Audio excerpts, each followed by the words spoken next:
Okay, so I just want to make sure, can everybody hear me? So it looks like we have Su Sung Su and Esther. Just want to confirm, can you guys hear me okay? So please just real quick, type in the chat box saying, yes, we can hear you, or no, I cannot hear you.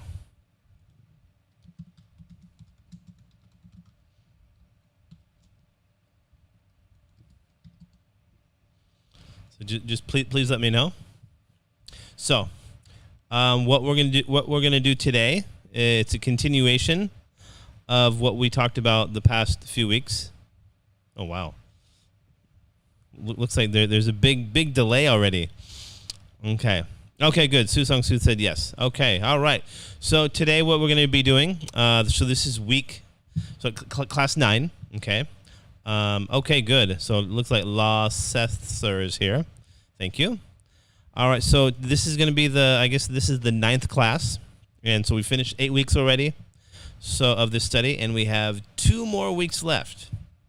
So for the online classes, we have, with me, we have, obviously, today, right now, okay? And then next Saturday will be the last one, okay? And so we just have 2 more weeks of this study, and then from there you guys will take your post-test, okay? All right, okay, so today, class number 9, concluding paragraph for IELTS-based advantages and disadvantages essay. All right, so we've already talked about the introductory paragraph, body paragraph 1, and then body paragraph 2, and then today we'll do we'll cover the structure of the concluding paragraph, which is really simple for the IELTS-based advantage and disadvantage essay.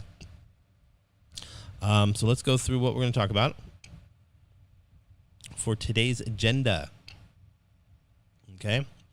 So it's going to be, we're going to talk about using adverbs, countable nouns versus uncountable nouns,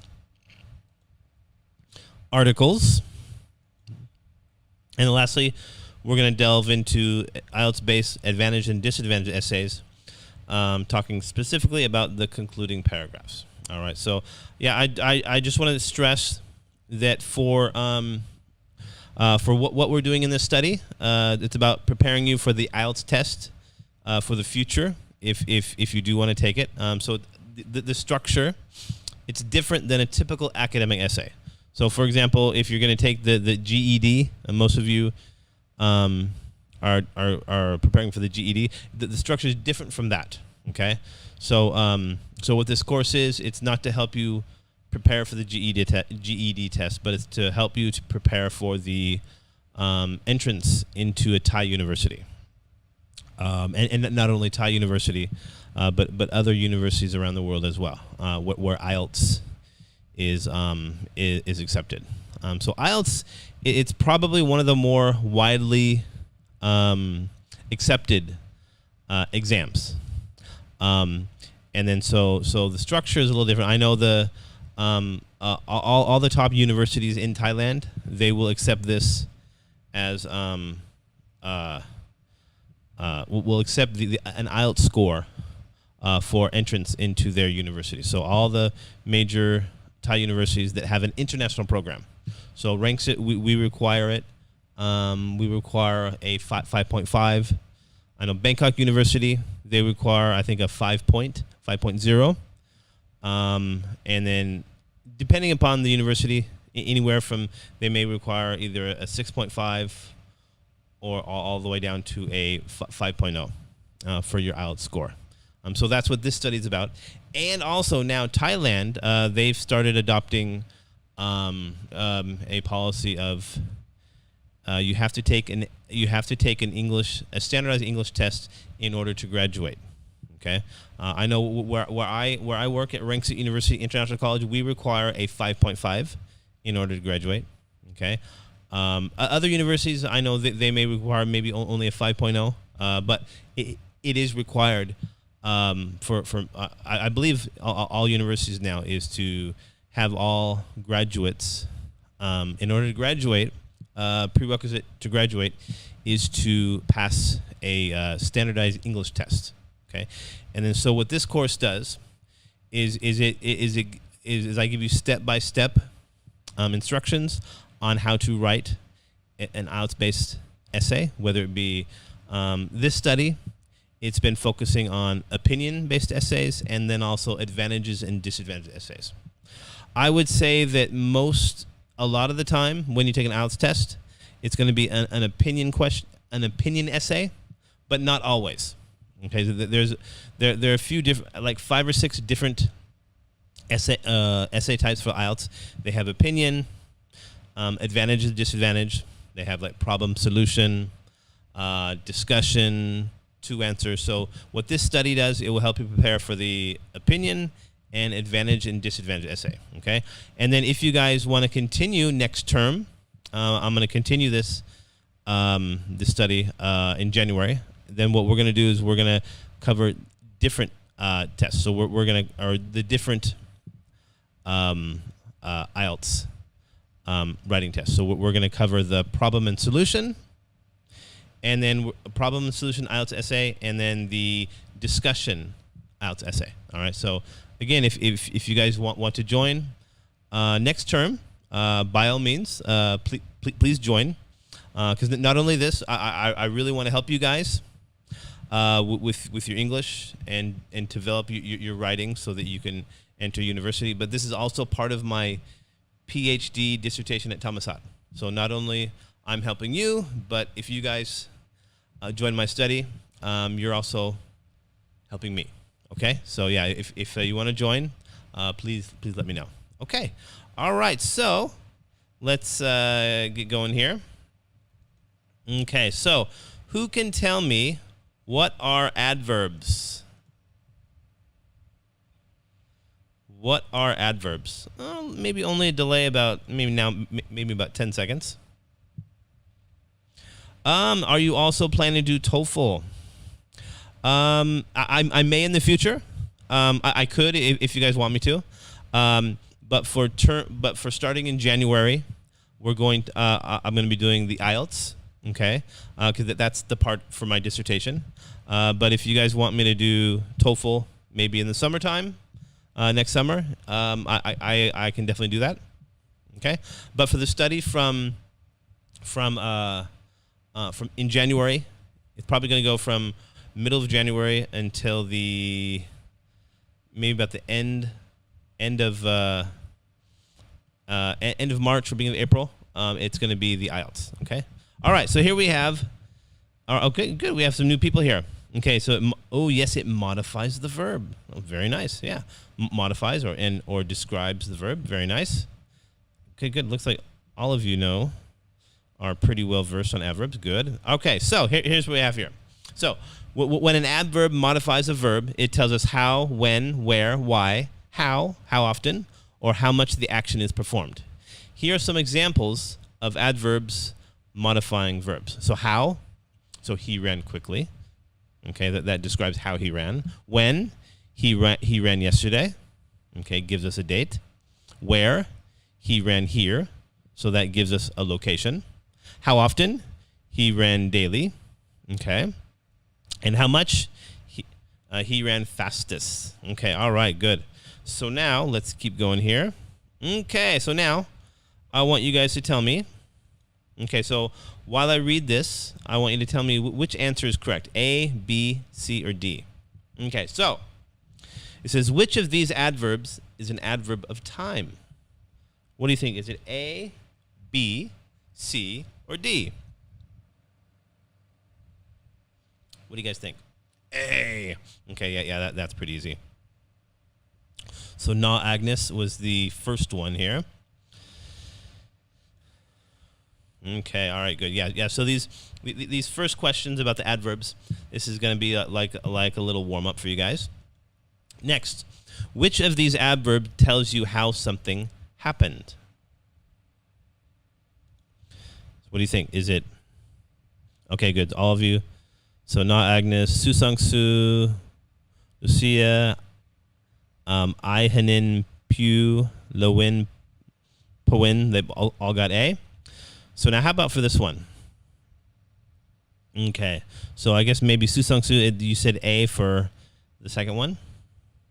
Let's see here.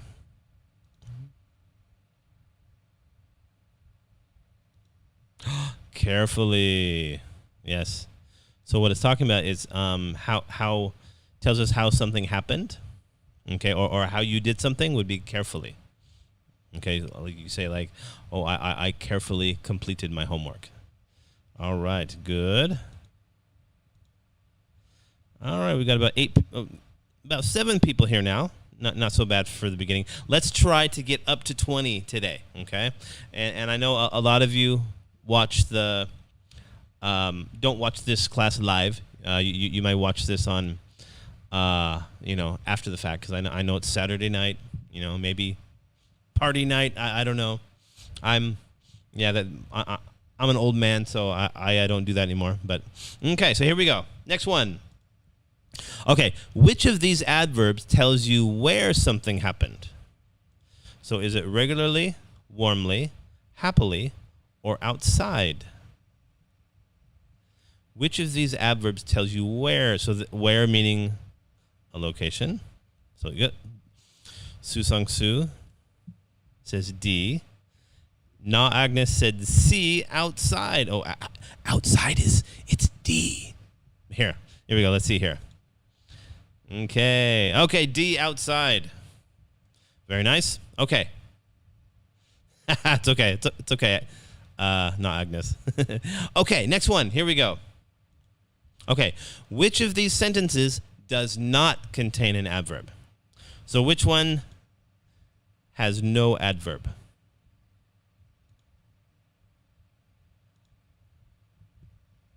Which one has no adverb? I know that this one's a little tricky. D, C. So remember how you can distinguish an adverb very easily is a large portion of them, not all of them, but a large portion of them have ly. Okay? So D, he dressed smartly. So ly, that's probably not D. Okay, here we go. C, so I bought a pair of shoes. So that there is no adverb in that one. So if you want to add an adverb, you can say, so the verb there is bought. Okay. So you can say, I carefully bought a pair of shoes. But yeah. Okay, all right. So next one. Here we go. Let's keep going here. Okay, which of these adverbs is the most suitable to complete the sentence? The dog growled. Yeah, so I actually hear this every night at my house because I have many dogs in my house. So I guess it's my wife's hobby is that if we see a homeless dog, we'll kind of take it into our house and take care of it, and sometimes find it a home. But a lot of times now I have about 9 dogs in my house that we take care of. Okay, so the dog growled. Looks like we got C and B. Okay, the correct answer is D, menacingly. So menacing is kind of means if you're bothering people. There's a famous comic book many years ago, TV show called Dennis the Menace, because he was menacing the other people, always making problems. Okay, so and also when dogs growl, maybe your neighbors, if your dog growls, maybe your neighbors won't like that, so they're kind of, that sound is menacing them. Okay, all right, next, here we go. Okay, so in which of these sentences is the word fast an adverb? A, B, C, or D? Yeah, because fast is one of those words where it can have multiple parts of speech. So it can be a verb or adverb. So which one is fast an adverb? So we have, okay, so Na Agnes is B. So Elwin, I guess, says D. Lucia Melody. Wow, we got B, C, and D. Okay, let's see who's correct. B, drive fast. Okay, because remember, an adverb, it's going to modify, or it's going to describe the verb. So drive is the verb, and fast, what it is, it's describing how they're driving. That's why it's B. Okay. All right, next, here we go. So, complete the sentence. John can run fast, but Peter runs... What? What do you guys think?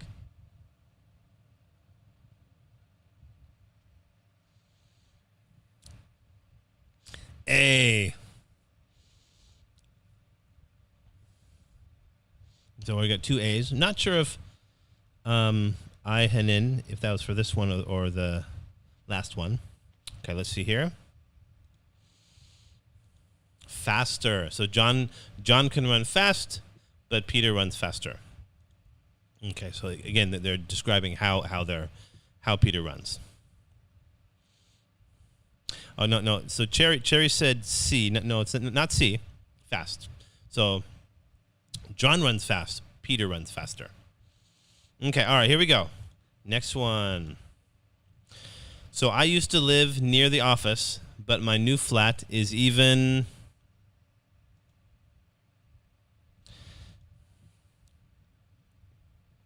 Is even what?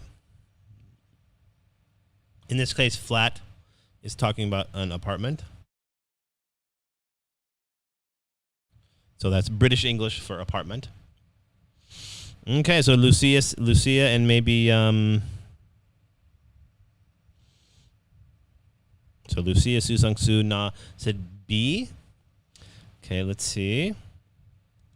B, yes. So I used to live near the office, but my new flat is even nearer. Okay, all right, good job. All right, now next one here. I felt badly that we had lost the match. Sheila said she felt worse, but as Carol had let the goal in, she felt the...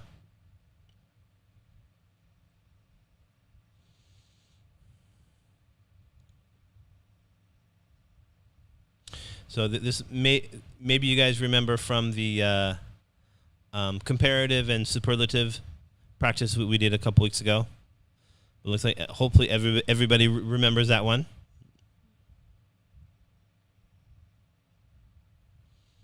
Okay, let's see what the answer is. It is worst.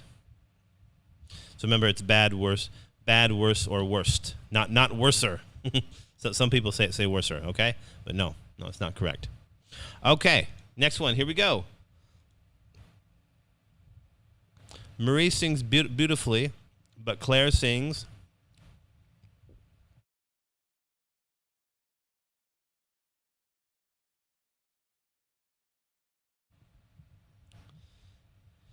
So Marie sings beautifully, but Claire sings...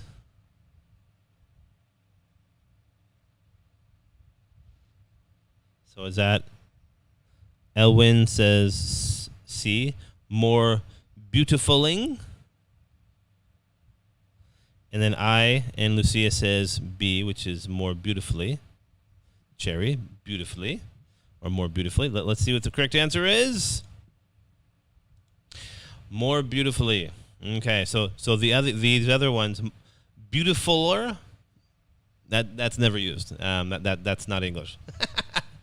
Or maybe that's incorrect English. More beautifuling.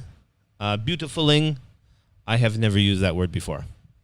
And beauty, obviously that's beauty, but when you're comparing it, it's going to be, say, more beautiful. Or in terms of an adverb, more beautifully. Okay? As in, let's say, she sings more beautifully. All right. Okay, here we go. Next one is... Okay, now we're going to talk about countable nouns versus uncountable nouns. Okay, so this can be a little tricky. Does anybody know what's the rule? Or how do you... first of all, what are countable nouns? What do I mean by countable nouns versus uncountable nouns?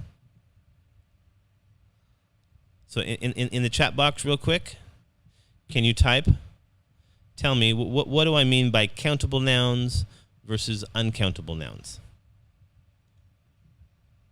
Who can tell me?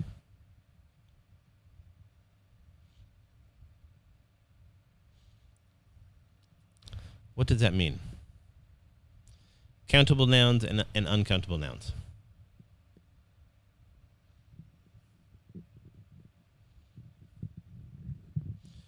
Who thinks they know? Okay, here we go. Lucia says countable nouns, we can count leg, singular or plural. Okay, yeah. So legs, like one leg, two legs. Okay, good. Su Sang Su says countable nouns can be counted whilst uncountable is unable to count. For example, apples and water. Okay. Ooh, but can we count apples? One apple, two apples, three apples. Yeah. So, yeah. So that's basically, in a nutshell, ones that can be counted versus singular versus plural. Okay. So then Na says countable nouns we can count. Uncountable we cannot count. Okay. Yeah. Good. Very nice. Lucia. Yeah. Water, oil. Okay. So this is the difficult part. Okay. How can we distinguish what is countable, what is uncountable? And I will let you know, even as a native English speaker myself, I don't know. Okay, I can give a general guideline, but does anyone know? How do I know? How can I distinguish between what's countable and uncountable? Oh wow, good. We've got some more responses here. So, White says nouns that we can count, such as trees, people are countable. Yeah, money, water, etc., are uncountable. Okay, good. Susan says yes, apple is for countable. Okay, all right. And then Elwin Puin says countable and uncountable. One egg. Okay. All right. But let's say for example, you guys are teachers, right? You guys are going to be teaching English. Let's say in the future, some of you may become wonderful English teachers, okay? And maybe in the future, maybe you work in Thailand, or maybe if you want to go back to Myanmar to become teachers, and then you want to become wonderful teachers. How would you teach your students which words or what rule or guideline would you tell your students what's countable and what's uncountable?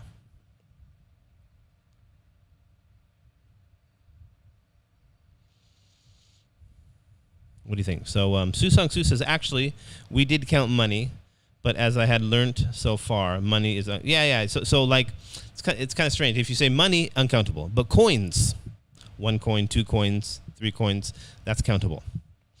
And you'll find in different words, even though let's say a word has the same meaning, one's countable and one's uncountable. That's why it's a little tricky. Okay, so what I did, this is actually what I heard from a Japanese English teacher. In Japan, they don't take the IELTS. They take the TOEIC. Okay, the TOEIC it's very popular in Japan, especially with working professionals, because the TOEIC, what that does, it's just another English test. It has different guidelines. It's similar to IELTS, but it has its differences. But for the TOEIC, a lot of professionals take it. Okay, so and sometimes if you want to get a raise, or let's say if you want to increase your salary, you have to have a certain TOEIC score in order to qualify to get that raise. And also many people, they want to not now because of COVID, but usually in Japan, a lot of people's dream is to go work abroad. So, for example, if their company has an office in another country, their dream is to do that for maybe 5 or 10 years. Okay, and then so in order to do that, qualify to get transferred to another branch in another country, they have to have a certain TOEIC score. So, but in Japan, one of the many years ago, I worked at an English conversation school in Japan. It was called NGOs. So eikaiwa no NGOs. So that eikaiwa means English conversation. So it's an English conversation school in Japan. And one of the teachers there, I heard her say, because I asked her, like, well, how do I explain the differences between countable and uncountable? How can students know? And she gave me a really good response. But before I tell you guys, let me read some of your responses, okay? All right, so by seeing main adjectives, apples are fresh, okay? Water is clear, okay? Then Su Sung Su says, actually, we did, yeah, we did that. I just read yours. And next, May says, generally, countable nouns can add S at the end of the word, or at the end of the noun words, but not uncountable. Okay, yeah, that's true. But how do we know? When do we put an S? When do we don't put an S? That's the question. Okay. Next one, O White says, after the countable nouns. Okay, very good. Yeah. So same with Mary and O White. The problem is, when do we add the S? Because we know if it's S, generally it's countable. Okay. And now Agnes says, we can use countable nouns both in singular and plural form, but uncountable nouns can be used in singular. Okay, yeah. Good. All right, so this is what I was told. And it's actually a really good explanation, a really simple way to understand the differences between countable and uncountable. But it doesn't work for everything, okay? So what she told me is if you can hold it in your hand like this, hold it in your hand, it's countable. But if you can't hold it in your hand, like for example, you put your hands like this, if you put water in your hand, it can't be, it won't stay in your hand, okay? So that was her analogy or description on how you can determine if something's countable or uncountable. Now again, it doesn't work for everything, okay? Like for example, ice cream, okay? You can put ice cream in your hand and it will stay there, for a little while, until your hands get too cold or until it melts, okay? So it doesn't work for everything, but it gives you a general idea of countable versus uncountable, where the majority of the things you put in your hand will be countable versus uncountable. Like air. Air is all around us. So you can't really put that in your hand. It's there. But yeah, let's look at some more of these comments. So it says, Lucia said, we can also put article for, okay, all right, okay, good. Okay, so again, that's what countable, and that's the difference between countable and uncountable. All right, so I have a question for you guys, okay? So this is what I always ask when I used to teach English grammar. Now I don't teach English grammar so much at Ranksat University International College, but when I was in Japan, I used to teach a lot of grammar when I worked at the English Conversation School. So, how about suitcase? Okay, tell me, is this word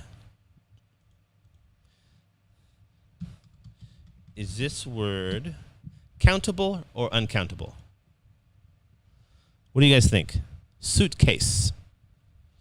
Is that countable or uncountable?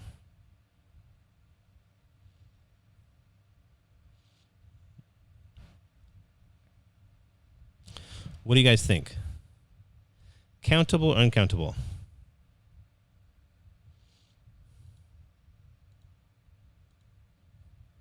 Countable. Okay, good.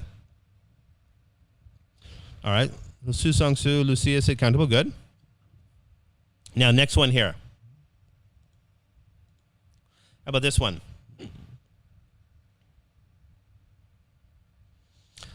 Okay. We'll do a timeout here. So, Elwin says we don't count money, but how about dollar? That $1, $2, $3. So that's a perfect example how they're very similar, almost the same. Money and dollars. Okay, just a dollar is a type of money. Lucia, You took it away from me. I was just going to ask about luggage. Arr. But yeah, so that's a perfect example of the differences between how two words like luggage and suitcase, they have the same meaning. Basically, at least in American English, they are the same. But one word countable, another one uncountable. Okay, so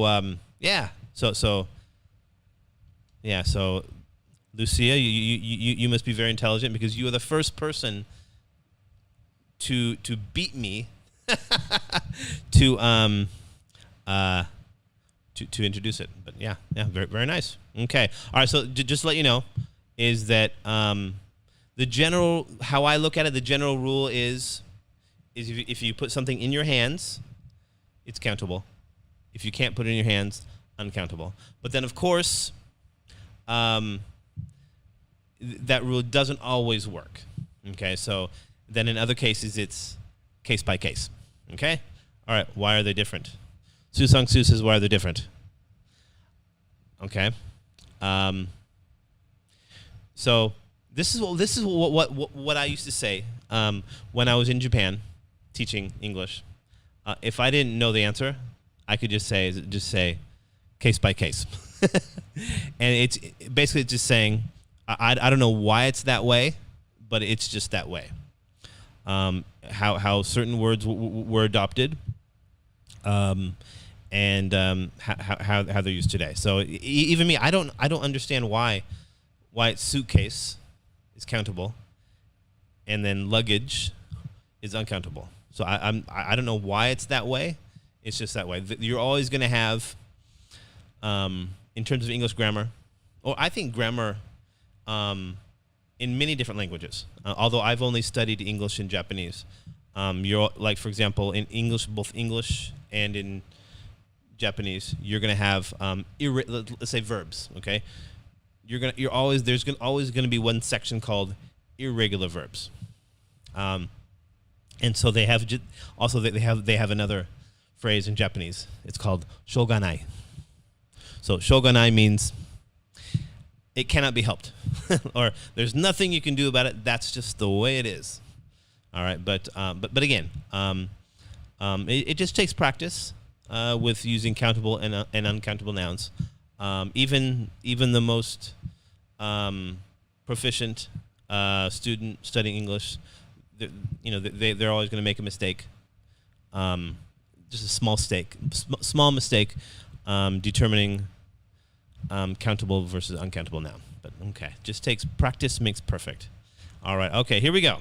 So what we've already discussed this a little bit. So countable nouns can be counted: apple, 2 apples, 3 apples. Uncountable nouns cannot be counted: air, rice, water, etc. Okay, and there's rice again. Rice you can put in your hands, but it's uncountable. Okay, so when we learn a new noun, you should check if it's countable or uncountable, and note how it is used in a sentence. Okay, yeah. So just you have to remember how it's used. Okay. All right. Next, here we go. Okay. Now we're going to do a little practice with countable nouns versus uncountable nouns. Okay. So which one would you use here? Either some or any. So, for example, Megan, she's visiting a looks like a deli or delicatessen, but we say deli for short. Okay. So she says, "Hello, I'd like to buy of the cold beef, please. It looks nice. How much is it?" So, what would you guys choose? Some or any? Ooh, Lucia, that was pretty fast. Lucia says some. Some, okay, I guess. Let me see here. Correct answer is some. Yes, hello. I'd like to buy some of the cold beef, please. It looks nice. How much is it? Okay, good. All right, next one. Ooh, this one has 2. So it's $4.50 for kilo. The cooked prawns are good too. I don't normally have prawns, but they're cheap at the moment. Okay, so what do you guys think? All right, look at that. Look at that. We're up to 17 people today. Yeah, the last week it was down a little bit. Attendance was down, but now we're getting back up there. All right. Okay, so for this one, which words would you use? All right, Lucia. This is a and a lot of. Uh-oh. Su Sung Su says a and much.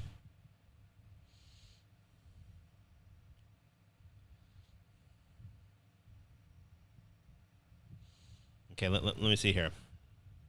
Correct answer. Here we go. All right, so it's $4.50 for a kilo. The cooked prawns are good too. I don't normally have a lot of prawns, but they're cheap at the moment. Okay, now next one. I have beef, please. 6 slices will be fine. Have you got fresh pasta today? So how would you guys finish this phrase? Okay, Elwin says a and much. Oh, no, sorry, that must be for the last one. Okay, not Agnes. Some and any. I'll have some beef, please. 6 slices will be fine. Have you got any fresh pasta today? Okay, that actually sounds correct. Let's see what the answers are. Yes, some and any. Of course, I knew the answers because I typed it today. Yeah, this one took a little bit longer to do because there's a lot of typing in this class. This one took me about 2 hours to type up all these PowerPoints. But okay, all right. So good job. So Na, Lucia, and Su Sung Su, Cherry, and Elwin, you all got it correct. All right, next one. Here we go. All right, so now. Oh dear, we haven't got pasta today, I'm afraid. I've got delicious cheese from Wales, though, and brown sugar from a local farm. So this one has 3.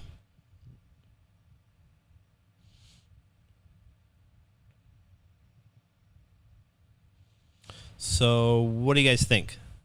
What's the answer to this one? So, oh dear, we haven't got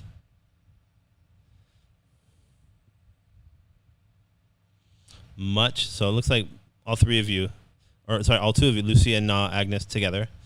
So it says, let's go with the first one. Lucia said, oh dear, we haven't got much pasta today, I'm afraid. I've got some delicious cheese from Wales, though, and some brown bread from a local farm. So it looks like, let me see here. Okay, much. So this is also the first one here. Let me go back. The first one here, where it said, "Oh dear, we haven't got much pasta today." There are some people. This is what we call a double negative. You'll come across some people, native English speakers, at least in America. Some of them may say double negative. We ain't got no pasta.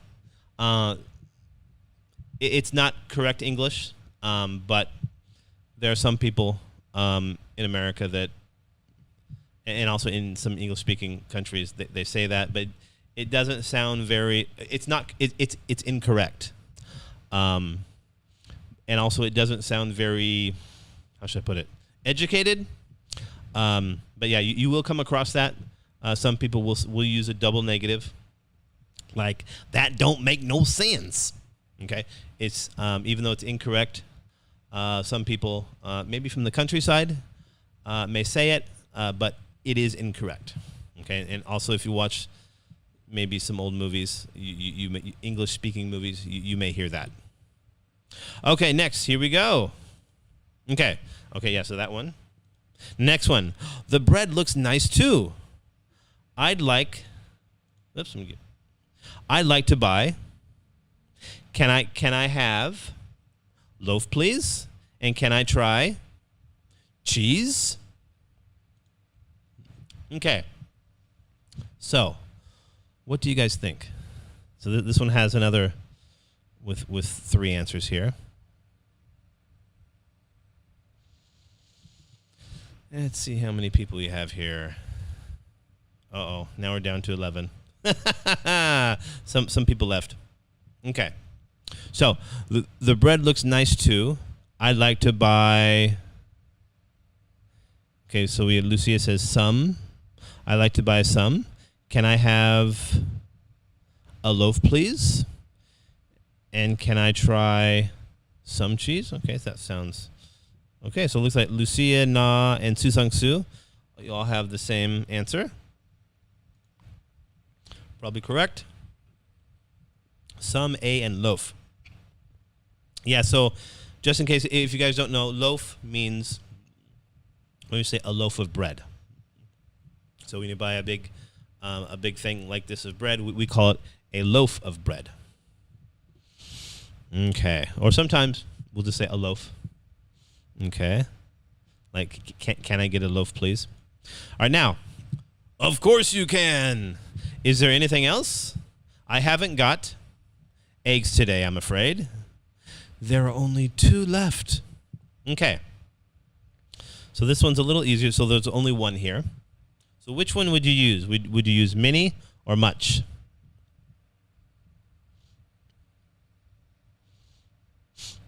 Many. Lucia and Na says many. Okay, so I see many minis. Well, let's see who's right. Yes, many. So I haven't got many eggs today. Okay, very nice. Good job. Okie dokie. Now let's go to the next one here. Uh-oh. Susang Su says much. No, it's many. Okay. All right, next one. Here we go. Okay. Don't worry. The cheese is fantastic. I'm sure you sell of it. Can you give me half a kilo, please? Sorry. So sometimes when I'm reading, when I'm having to read slowly, I lose my concentration sometimes. Okay. So what do you guys think? Was it a lot of or any? Okay, looks like Na Lucia they're saying a lot of. Okay, and La Sether, same as well. Okay, let's see here. Survey says a lot of it. Okay, good. Very nice. Okay, let's go to the next one. Okay, so certainly I'll give you bag to carry everything. Can I give you advice too? Make sure the cheese is warm when you eat it. It tastes much better. Okay, so what are the missing words there?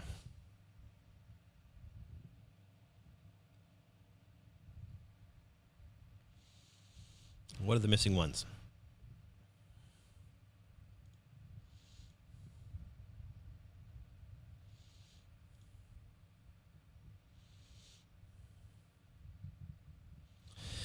Okay, we have A. So Lucia says A. So I'll give you a bag to carry everything. Can I give you some advice? A. Okay, good. Everybody's saying A and some. So that's probably the correct answer. Let's see here. A and some. So I'll give you a bag to carry everything. Can I give you some advice too? Okay, wonderful. All right, next one. Here we go. Ooh, now we're going into the third section, articles. So articles, this is another kind of nitpicky thing, very similar to countable and uncountable nouns, where you can a native English speaker. Let's say if I come across someone whose English is really good, almost perfect, but then let's say they misuse a countable noun or they misuse an article, then that's where we can generally tell how someone, if they're a native English speaker or not. Okay? But now tell me, what are articles? In terms of English grammar, what are articles?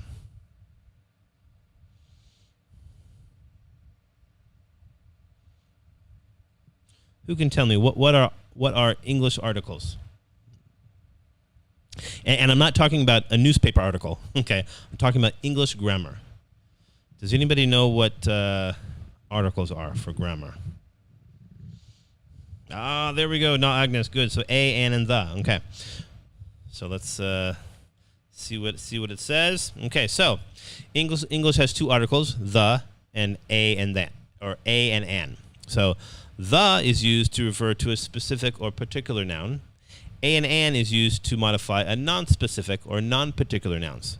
We call the definite article, and a and an the indefinite article. Okay. So, for example, if I say let's read the book, I mean a specific book.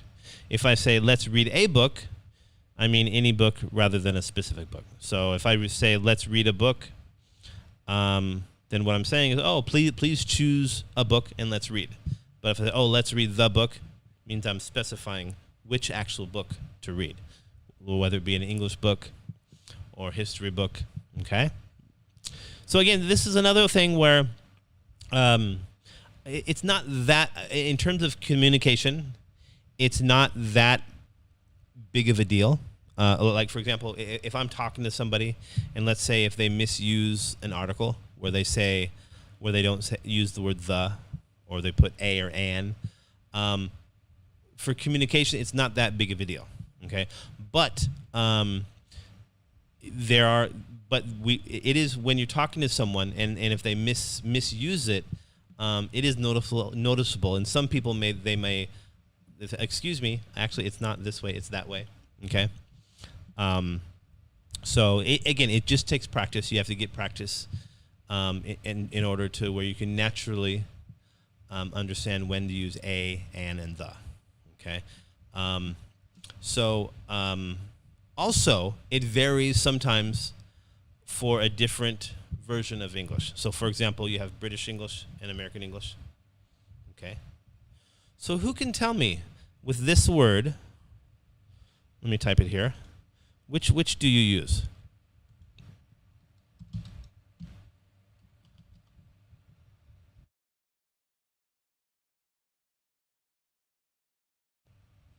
Sorry, forgot to turn my mic back on. So, what we have here is we have hospital. It's not loading up yet. A little bit of a delay. So hospital. So, what would I say? And keep in mind, I'm from America. Okay, would I say, let's go to the hospital, or let's go to hospital?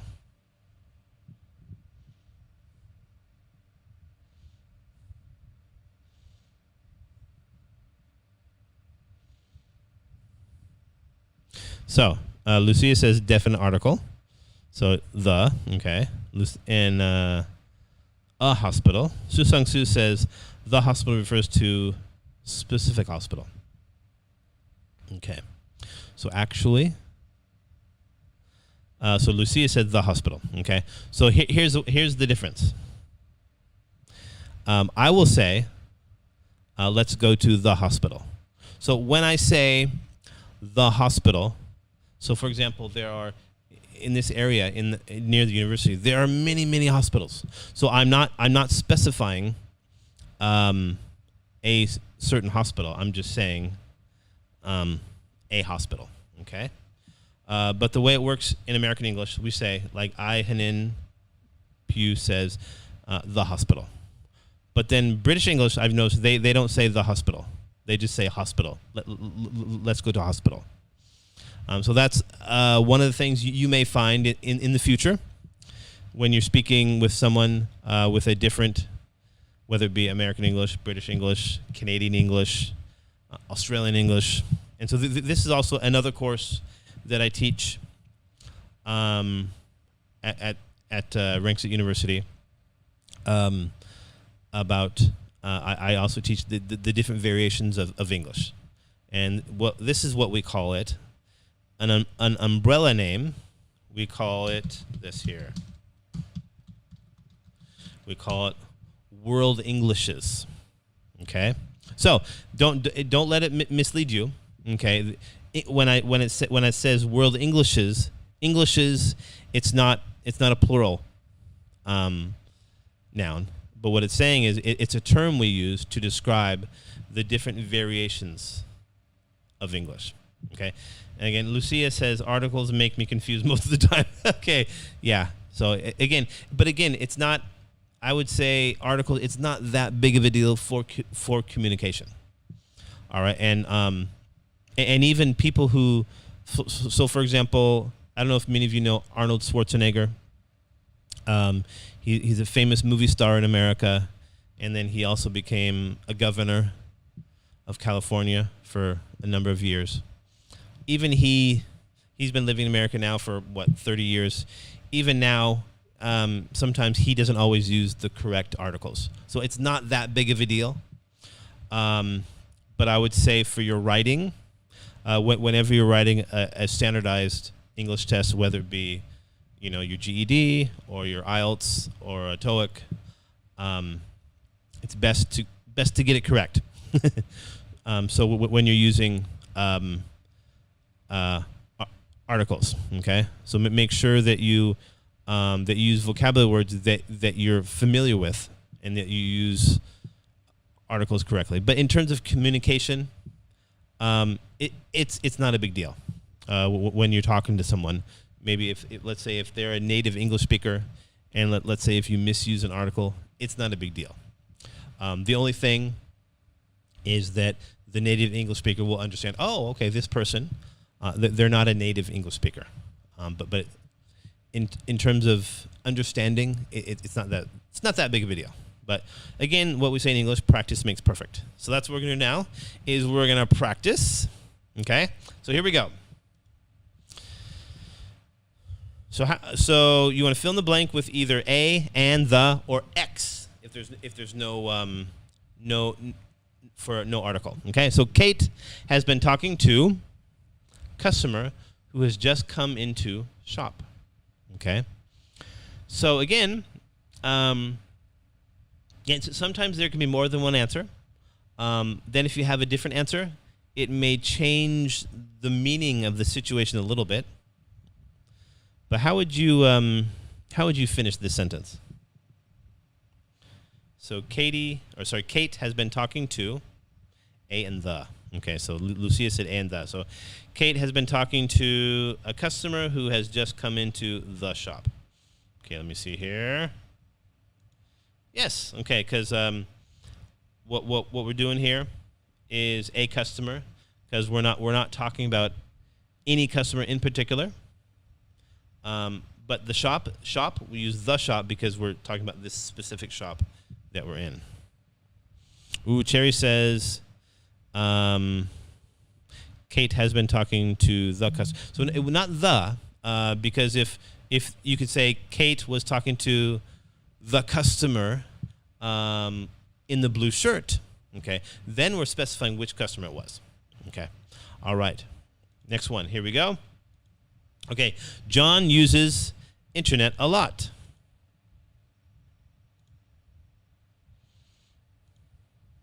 What do you guys think?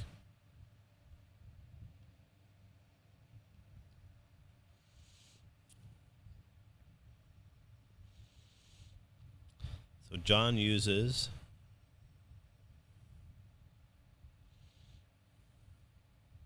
and I'm sure most of you know this rule, but we use a if the first letter of the next word is a consonant, and then an if the first word of the first letter of the next word. So for example, a pencil. So we say a, and then so p is a consonant, okay? And an interview. So the next word that comes after it is I, is a vowel, okay? Here we go. Oh wow! So we have Lucia, Elwin, and I says. Oh no! So we have X and the. So it looks like a half and half. Let's see what it says here. John uses the internet a lot. Okay, so that's the way it is in American English. Other versions of English, I'm not sure. But he says John uses the internet because we're talking about. It's kind of like maybe a hospital and airport, because it's like a public space that maybe there's not a lot of. And also up in the sky, you see the moon, like a public space that maybe there's not a lot of. Okay, but even though we say the hospital in English, that doesn't always follow the rule, because I know in this area where I'm at right now, where the university is, there are a lot of hospitals. So yeah, just have to be careful of that. And also, like beach, we say I'm going to go to the beach. Okay, even though we're not specifying which beach, because Thailand has many beaches. But yeah. Okay, all right. So now, next one. She went to zoo, but she didn't see monkeys there. She hates monkeys. What do you guys think? So zoo would fall into into the same category as park and moon, hospital, because this is a public, not facility, but a public entity that people go to. Generally, there's not a lot of. So usually I'm guessing there would be one in every major city. So Lucia says the. So Lucia said she went to the zoo, but she didn't see monkeys there. She hates monkeys. Let's see what the answer is. Sounds correct. She didn't see the monkeys there. Okay. This one, again, so I would say for this one, it could be both. For the second one, it could be both X or the. Because depending upon the preceding conversation. So, for example, if they were talking about monkeys before this conversation, and someone replied, "Oh yeah, she went to the zoo, but she didn't see the monkeys there." So where it says, "But she didn't see," it could be either both X and the, depending upon the situation, or depending upon the previous conversation. Susang Su, sorry. So it looks like your screen not good. Hopefully it can be. It will get better. Oh my goodness! Now we dropped. Now only 8 people. What's going on? Okay. All right. So next one here. So you won't like that restaurant. Food isn't very good there. Okay. Yeah, I know. Lucia said any monkeys. For me, yeah, I agree. But, yeah.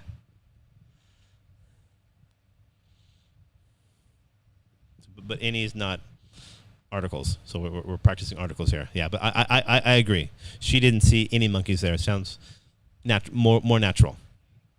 Okay, so you wouldn't like that restaurant. Food isn't good there.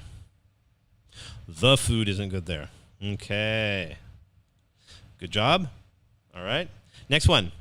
People don't write letters nowadays. They write emails. Yeah, well, the way I said it, maybe that's the way it's supposed to be said.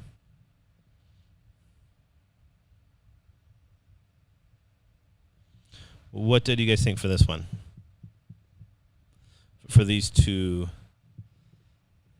people don't write letters nowadays. They write emails. Yes. You'll see it. Double X. Okay, all right. Yes. So people don't write letters nowadays. They write emails. Okay, next. In England, you must go to school until you're 16.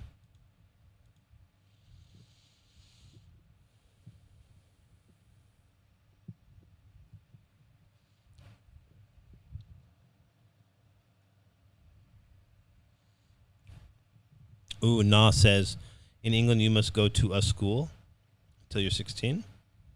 You must go to the school until you're 16. The school. You must go to school until you're 16. So, for me, I would say in England, you must go to school until you're 16. You could say you must go to a school. You could say that. And again, all of this depends upon the previous conversation or the previous person talking, where they're saying, I don't have to go to school, and then you reply, oh, well, in England you have to go to a school until you're 16.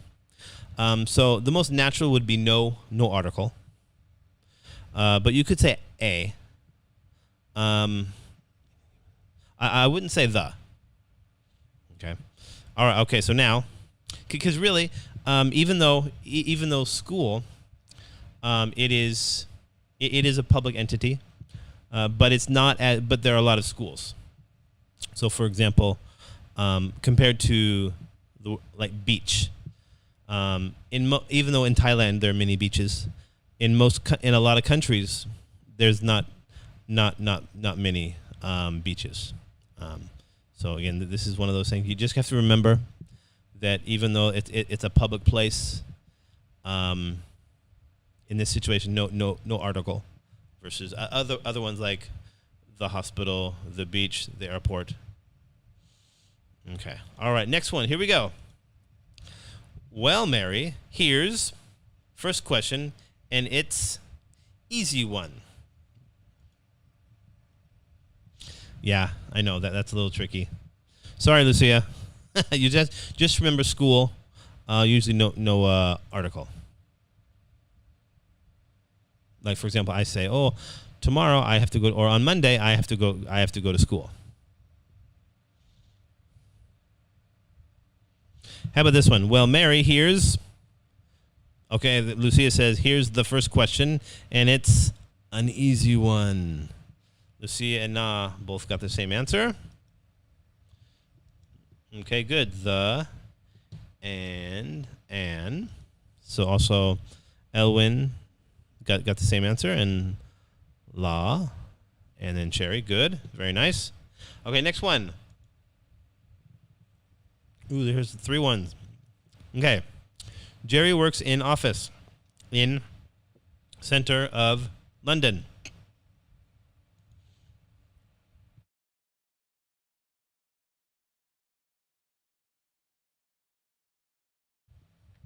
So what do you guys think about this one?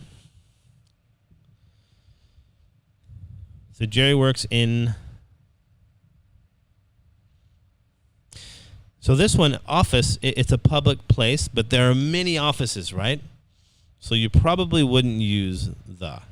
So Lucia says, Jerry works in an office in the center of London. Oh, sounds good. Let's see. But then Na says the, and X. Let's see what the correct answer is. Yes. So Jerry works in an office in the center of London. So we're not talking about any particular office. That's why we're using an. Okay.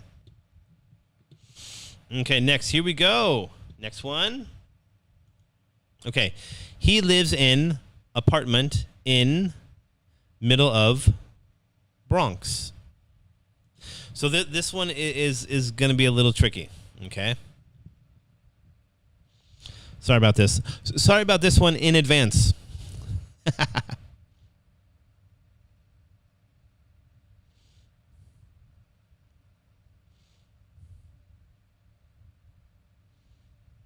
So what do you guys think?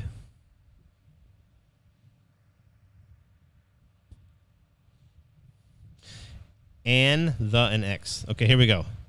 So I'll go with Agnes says he lives in an apartment in the middle of Bronx. Okay, so that's why this one. The reason why it's tricky is because Bronx. This is a part of New York City, or a section of New York, and the only people that would know this are people that live in America. Okay, so that's why it's a little tricky. So the correct answer is he lives in an apartment in the middle of the Bronx. Okay, the reason why we put the for Bronx is that's how they call this section. It's called the Bronx, not just Bronx. So, for example, but indifferently, me, I'm from Portland. Okay, that's my city name, but I wouldn't say the Portland. I would say in the middle of Portland. But you could say a part of a town. I'm from the south side, or I'm from the north side. So in that case, you use the. But generally, for a city, we wouldn't use the. But in this case, they do. That's why it's a little tricky. Okay, now here we go. Next one. Okay. Statistics say that women live longer than men.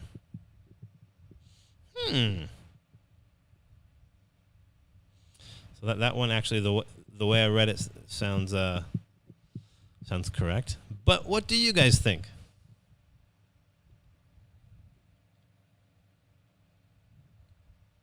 What do you guys think? Statistics say that, haha, Lucia, double X. Okay, good. Let's see here.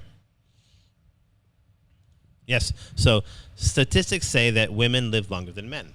Okay, good. Next one. Okay, can you describe watch that Amy found? I only know that it had metal band. So how would you guys finish this one?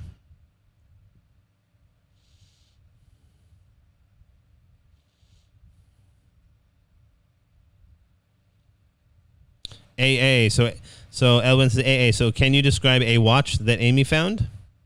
But in this case, they're referring to Amy found a watch, correct? And they're referring to a specific watch. So Lucia said the. Okay. So can you describe the watch that Amy found? Because in this case, they're referring to a specific watch. Okay. I only know that it had a metal band. That's what Lucia said. Let's see if she's correct. You are correct. Okay, good job. So the and a. Okay, next. Jamaica is island in Caribbean Sea. So how would you guys finish this one?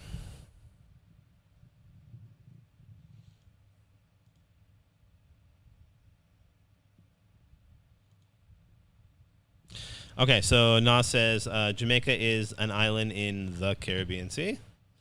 Sounds good. Oh, Cherry says Jamaica is the island in a Caribbean Sea. Yeah, let's see what the answer is. Okay, so Jamaica is an island in the Caribbean Sea.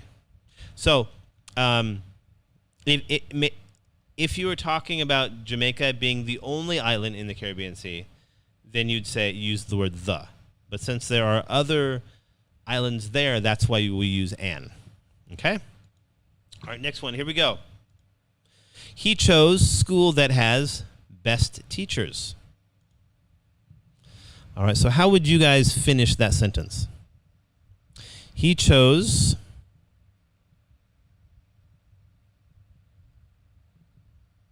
So Cherry says he chose unschool?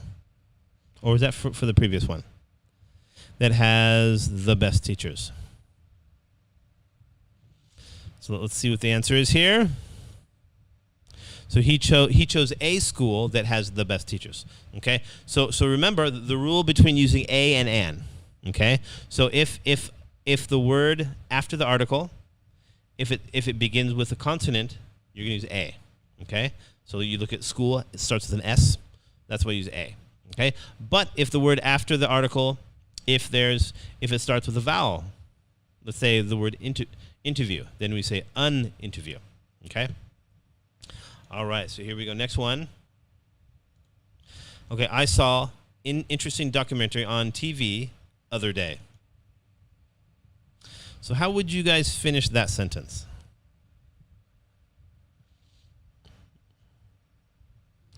What do you guys think?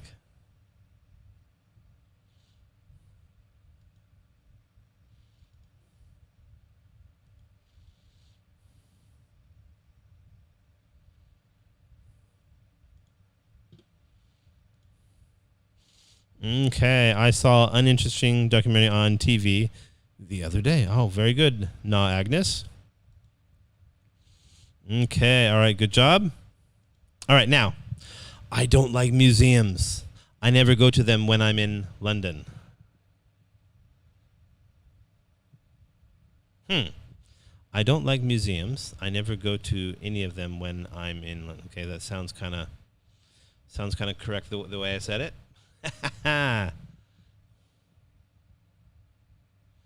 So what do you guys think? Look at that,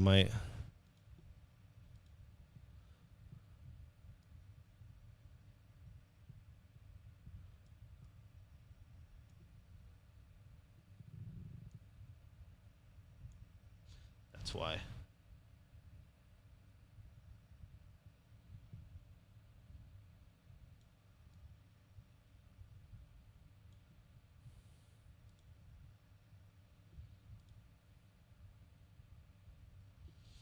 Okay, we got double X for some. Let's see here. Double X, yeah, so I don't like museums. I never go to any when I'm in London. Okay, next one, here we go, number 16. My dad thinks Italian food is better than Spanish food. And here's another one where when I'm reading this for the first time, it just sounds correct. But what did you guys think?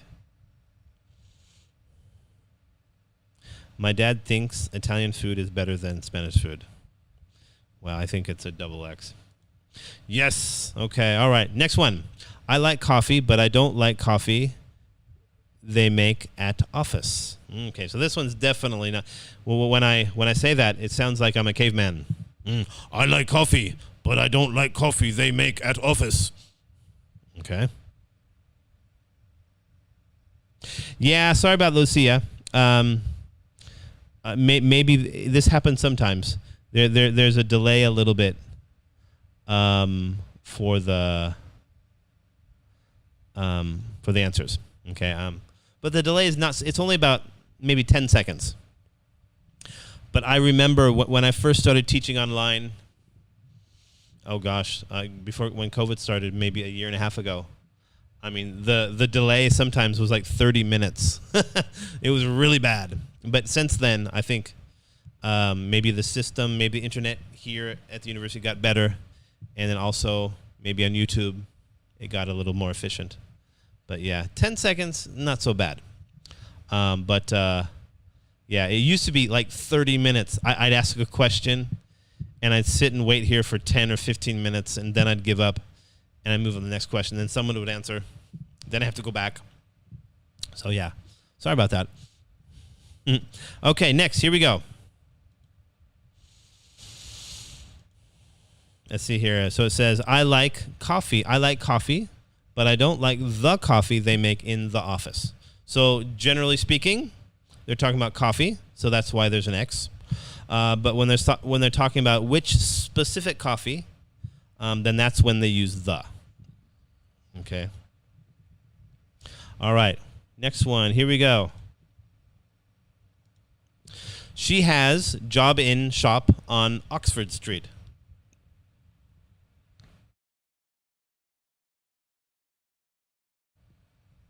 Okay. What do you guys think? What is the answer?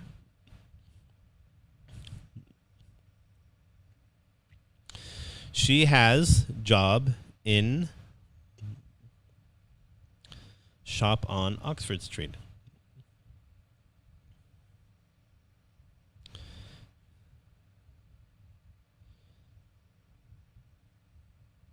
A, the, and X. Lucia says A, the, and X. So let's say she has a job in shop.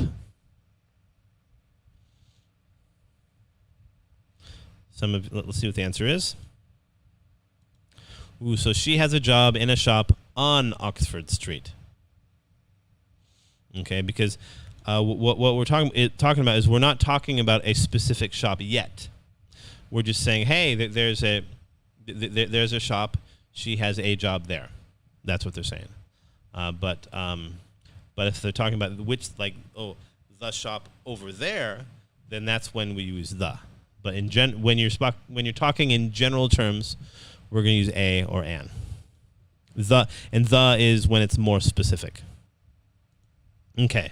All right. So now, next one. Here we go. So my friend Zoe went to hospital to see her father. So what would be the correct answer?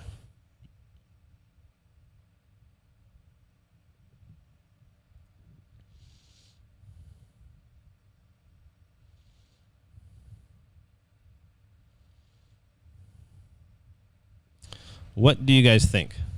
What's the correct answer? The hospital. Okay. See here. But again, so that it depends upon which like me, I would say the hospital.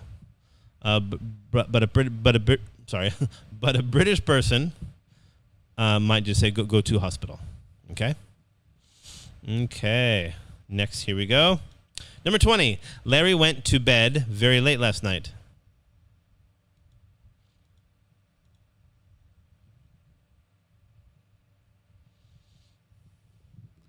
What do you think here?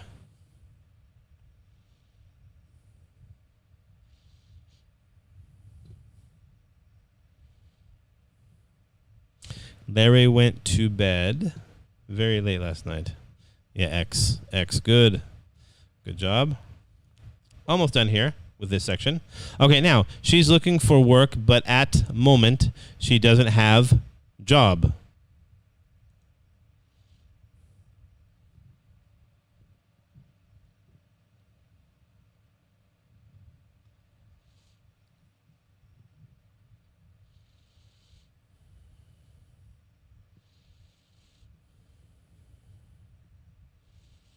What do you guys think?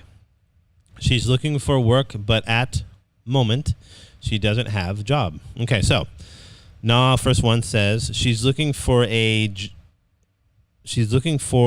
work, but at the moment, she doesn't have a job. Okay, yeah. So this one's a little tricky because here's another thing. Same with luggage and suitcase. Okay, work and job. So they're both kind of similar, but they're going to use different.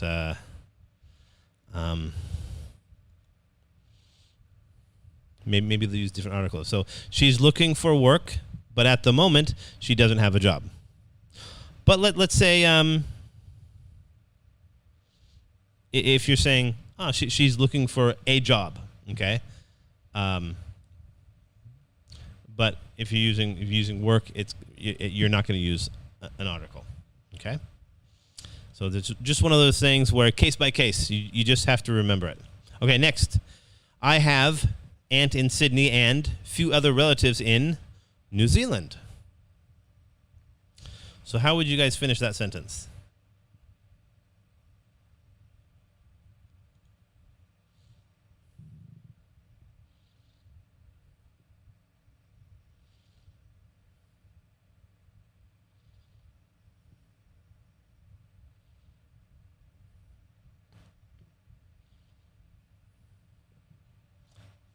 All right, here we go.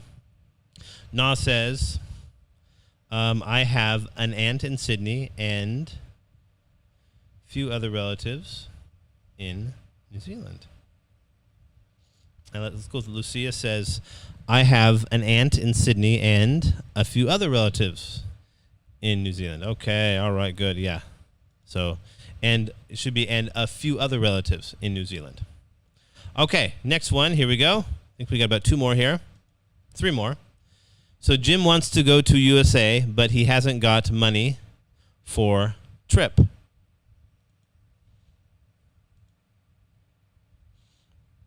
Ooh, now we're down to 8 people.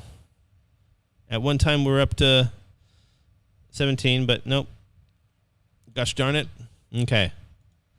All right, so how would you guys finish this sentence?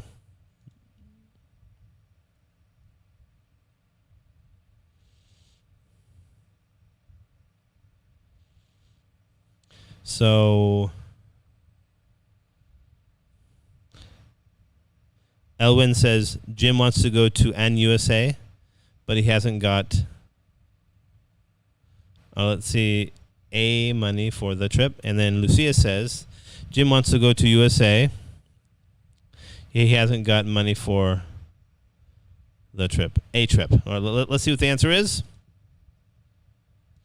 Ooh, so Jim doesn't want to go to USA, but he hasn't got money for the trip. Okay, so this is another one of those tricky ones where if you say America, he wants to go to America, so no article. But if you're saying USA, it's basically the same thing. But I think maybe that's because it derives from the United States of America. Okay, that's why you say the USA. But if you're just going to say America, no the. Okay.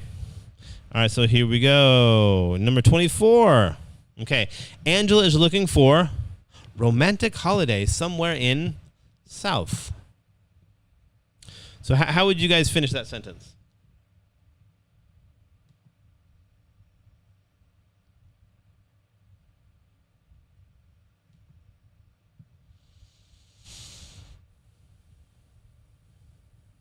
So Angela is looking for romantic holiday. How would you finish that?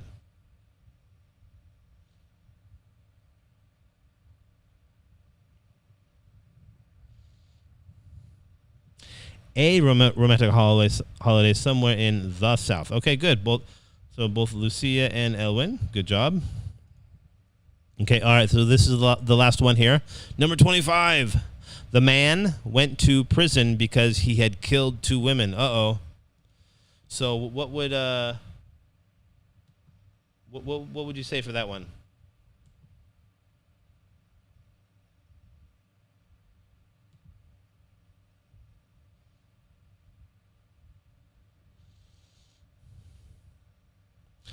So the man went to prison. Okay, good job. Nah. All right. Okay.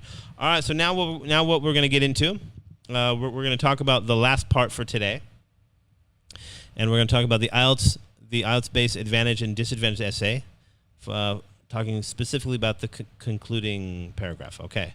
So what we talked about in class 6, we did the introductory paragraph, and then 7 we talked about body paragraph 1. 8 last week we talked about body paragraph 2. And today we're going to be talking about the concluding paragraph. Okay, so again, I just want to stress that the structure for the IELTS essay, it's different than the structure for an academic essay. So, for example, what you do for your GED. Okay, so just please keep that in mind. All right, so you'll be given. So this is what we've been working on the past 3 weeks. About this prompt. So it says, in some countries, young people are encouraged to work or travel for a year between finishing high school and starting university studies. Discuss the advantages and disadvantages for young people who decide to do this. Okay. So what this is talking about is a gap year. Okay. The advantages and disadvantages of taking a gap year. All right. Okay. So the introductory paragraph we talked about in class 6. So this is what we covered.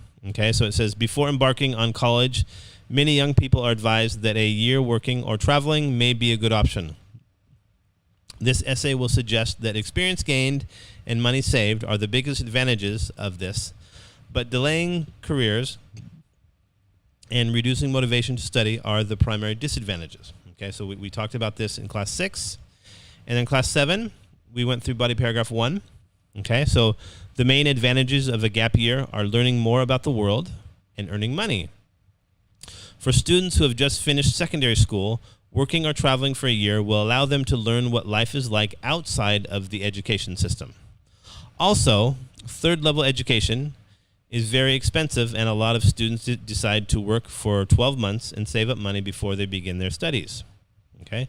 The Times recently reported that the average student at a UK university requires 12,000 years per year to survive, and many drop out because they cannot afford to stay. And last week we covered this body paragraph.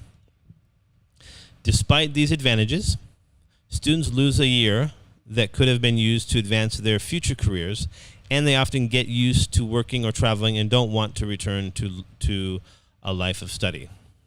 As job markets are very competitive, an extra year of experience can make a massive difference when applying for jobs, and those who took a gap year are at a disadvantage. Moreover, some decide to bypass university altogether and go straight into a job that is beneath their capabilities, or may not offer the same prospects their future career might have done. For instance, a recent study by the British government found that 26% of students who took a gap year never entered higher education. Okay, all right. So just remember that for the structure for an IELTS-based advantage disadvantage essay, first paragraph you have your introductory paragraph, then you have body paragraph 1. Okay, so this one talks about the advantages.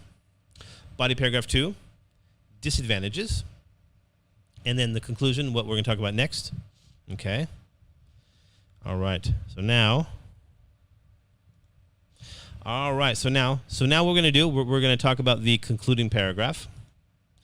All right. So you're going to be a little surprised about this. Okay. About the structure of a concluding paragraph for an IELTS-based essay. Okay. Sentence 1, summary of main points. And then sentence 2, no sentence 2. Okay. But many times what you can do is you can actually break up the summary of main points. You can state that in one sentence or 2 sentences. So again, this is where the structure of an IELTS-based essay differs from from a typical academic essay. So in a typical academic essay, you're going to have at least 5 sentences. Okay, for every paragraph. So if you're in my general education in any one of my English courses, and you write a paragraph with 1 sentence, I'm going to say, that is not a paragraph. You're going to redo that, okay? But for IELTS, that's what the focus of this study is to prepare you for one day in the future, if you decide to do so, is to prepare you for taking an IELTS or an IELTS-based writing test. Okay, so in this case, an advantage and disadvantage essay. It is for a concluding paragraph, one sentence, but you can break up your summary of main points into 2 sentences. Okay, all right. So let's keep going here. Okay, so an effective conclusion for an IELTS-based advantage and disadvantage essay should simply restate your main points. Okay, so just what's going to happen is when I refer to main points, this is your topic sentences for your body paragraphs. Okay, your topic sentences for your body paragraph. So, in conclusion, taking a break from studies can be advantageous if it allows people to accumulate savings or learn more about the world. However, they should also be careful that it does not delay the start of their careers and lead to disillusionment with education. Okay? And so this right here, this is the your full concluding paragraph. Oopsie. All right. And so what I will do, I'll post on the line group. I'll post the structure of an advantage and disadvantage essay. Okay, and so remind everybody, next week it's going to be the last one. Okay, or the last on Saturday online class on YouTube. And so next week what we'll do is I'll do maybe a review of everything. That might be best. So I'll review the actually we already reviewed the opinion one. So we'll do a big review of the advantages and disadvantages essay, and then we'll kind of cover. We will cover a new prompt, so a new topic. Okay, and we'll go through and we'll work through on how to write the advantage disadvantage essay together. Okay. Anyways, yeah, we're finished for today. And yeah, are there any questions? I know there's a little delay here.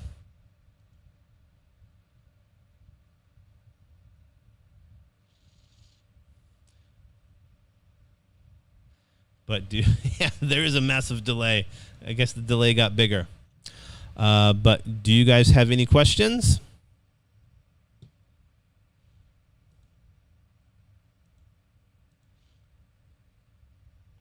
Yeah, looks like maybe 20-second delay here.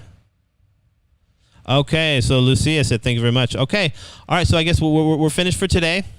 Okay, good, no questions.